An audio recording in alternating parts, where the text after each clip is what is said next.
një apartament me qira është 650 euro në muaj. Sot, paga minimale është ende 400 euro në muaj. Llogarisni se çfarë ndodh me një familje të re, me studentët apo me qytetarët të thjeshtë. Marrin plaçkat e ikën. Pra, po bëjnë pra të njëjtën që po ikin, po largohen nga Shqipëria.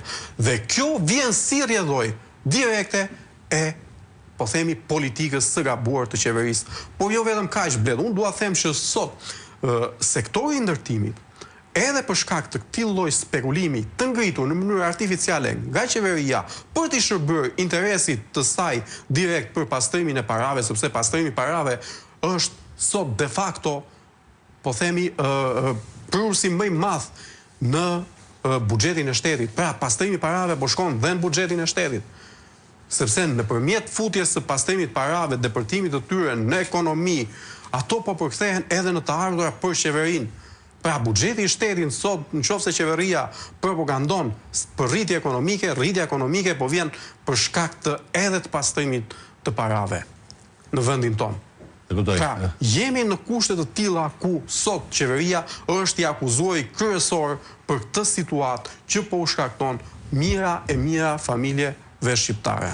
Dhe këto familje shqiptare të cilat duke kanë as kapacitetet që të shlyhen 229.000 euro kredi brenda pak muajsh si bashkëshortja e kryeministrit. Shiko, sot Partia Demokratike ka bërë një denoncim për deklaratën e pasurisë bashkëshortes kryeministrit, ka nxjerrë detaje, po themi, ku duket qartasi që është bashkëshortja e kryeministrit është i vetmi njerëz sot që blen me çmime reference prona në Shqipëri, ndërsa qytetarët duhet blenë me çmime tregu që shkojnë disa herë, deri në 3 herë apo 4 herë më lart se sa çmimi që deklaron të paktën zyrtarisht bashkëshortja e kryeministrit se ka bler prona në Tiranë apo jo vetëm. Pra, ky është handikapi sot që krijohet. Apo vetë kryeministri, i cili deklaron të ardhura shumë të larta, por nuk deklaron burimin e tyre.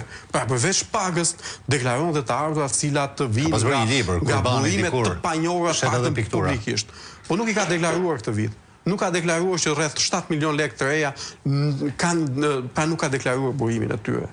Pra, jemi në kushte ku për shembull bashkëshortja, siç e deklaroi Partia Demokratike, ka shlyer një kredi rreth 230.000 euro për pak muaj.